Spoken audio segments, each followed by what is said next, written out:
Magandang lalaki ako sa inyong lahat. From Bicol ako. Sino mga taga Bicol? Ayan, from Bicol po ako. Ang bahay po namin sa paanan ng Mayon. Kaya wag po kayo magtakabat ang itim ko. Natapunan ako ng laba.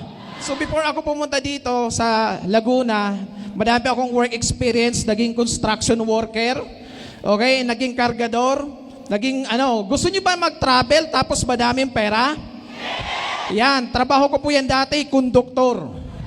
Okay po? So, ayan, naging pedicab driver.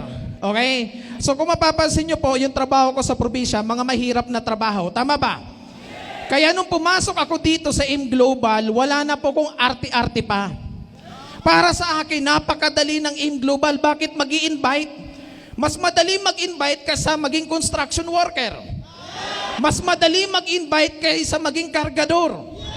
Tama, at sabi nga, kung hindi ka naman ipinanganak ng mayaman, wala kang karapatang magreklamong mahirap.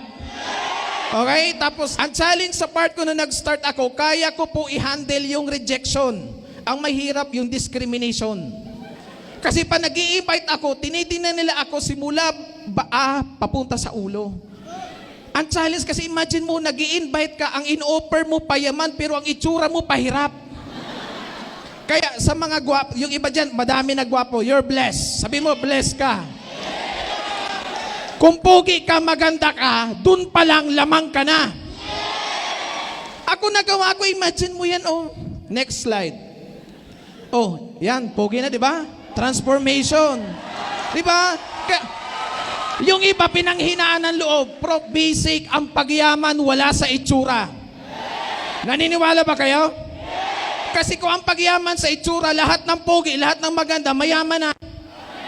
Eh, hindi naman ganun eh. Tama? Kaya kung hindi ka maitsura, huwag kang panghinaan ng loob. Nagawa nga ni Prof Rich, magagawa ko din.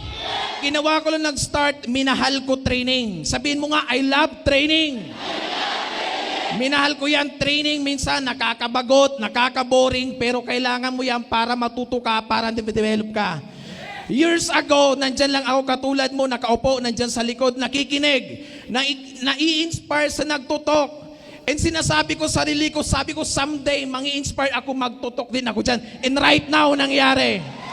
Okay? So ayan, dinevelop sarili. Kailangan paggalingin mo sarili mo. Okay? Ang sarap gawin negosyo. Bakit? Nagiging instrumento ka para maging inspirasyon sa ibang tao. Maging inspirasyon ka sa madaming tao. Okay? Next, ayan, first car ko, February 25, 2012. Age of 23, nagdadrive na ng first car. Ako po yung kauna-una nagkaroon ng sasakyan sa lugar namin. So, imagine mo, nung nag-start ako sa business, pinangarap ko yan. Gabi-gabi, ini-imagine ko sarili ko. Nagdadrive ako ng first car ko, pauwi ako ng probinsya namin, ikikita ko yung itsura ng lugar sa amin. Nakikita ko, magpapark ako sa harap ng bahay, nakikita ko yung itsura ng magulang ko. Nagtataka, sino yung may kotse na yan? Tapos makikita niya ako nagbababa. And lahat yon nagmanifest. Okay? Pangarapin mo, masarap magkaroon ng sasakyan. Kahit pangit ka, pumupugi ka. Okay? First car, and tuloy-tuloy po yan. Dahil dyan, ang dami ko pong na-experience halos Luzon, Visayas, Mindanao. Ang dami ko pong travel. Ayan. So kaya wag po kayo magtaka bakit ang itim. Lagi po ako nagtatravel, halos sa isang buwan po, mga twice or 3 times po ako nagtatravel. Gusto nyo na ganyang buhay? Ang kailangan nyo lang gawin, sipagan mo. Kasi hindi namin, yan, stop mo dito. Hindi po namin mararating kung tatamad-tamad kami. Okay? I think 2021, nag-start ako pangarap ko kasi Luzon, Visayas, Mindanao loop. Okay nga lang, sabi ko, hindi pa kaya, trinay ko muna North Luzon Loop, 6 days travel. Kasagsagan ng mahal ang diesel, 80 pesos yon, pero wala akong pakialam doon, kasi may pera. Yun yung pinakamasarap na travel, kasi, imagine mo 6 days, wala kang iniisip na gastos, kasi alam mo madami kang pera, wala kang inahabol na oras, kasi may time freedom ka. 6 days, expenses ko dyan, 48,000. Within 6 days, kumita ko ng 210,000. Okay? Masarap ba? Ang kailangan mo lang gawin, sipagan, pasipagan. Sometimes kasi minsan, inspire ka lang sa result ng mga nag-share. Grabe yung sharer, nakaka-inspire. Pero ang tanong, willing ka ba gawin yung ginawa ng mga sharer? Yung mga sakripisyo nag-start, di ba, kaya mo ba gawin? Dapat ganun. Tapos ito, nagburakay kami. So, niyaya ko siya Sabi ko, Tay, Nay, magburakay tayo. Ayaw uli, gusto uli, i-cash. Grabe talaga, ano? Pero na-convince ko siya. So, na-convince ko siya.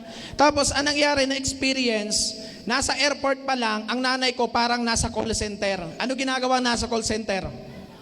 Tumatawag. Lahat ng nasa phone book ng cellphone ng nanay ko, tinatawagan. Ay, Mars, papunta kami ng Boracay. 3 days kami doon. Nagre-report, nagmamarites, ganun sila ka-proud. Okay, tapos nung next prop, okay, nung sumakay na kami ng eroplano, ang una kasing naupo nanay ko doon sa may bintana, sumunod ako, tapos tatay ko ang last na uupo. Ito yung pinakamasarap na moment. Kasi before siya umupo, may sinabi siya. Sabi niya, thank you kung hindi dahil sa iyo, hindi ko mai-experience sumakay ng eroplano. 'Di ba? Kaya ano point ko? Sipagan mo. Baka yung nanay, tatay mo, pangarap din nila sumakay ng eroplano. Hindi man nila kaya magawa yung, pero baka ikaw kaya mo gawin yung sa kanila. Okay, so ang sarap niya. Tapos pagdating ng Boracay, sobrang baliw sila doon. Sobrang baliw. Lahat talaga nasa phone book, tinatawagan. Baliw na baliw. Masarap umataw. Ako, basic motivation to work harder. Ikaw ba, ano motivation mo para magsipag? Okay tayo doon?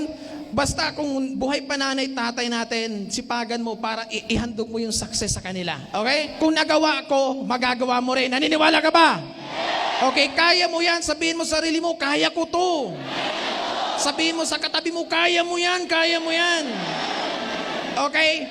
So, yun lang mga applying. Thank you so much. Happy Business Day!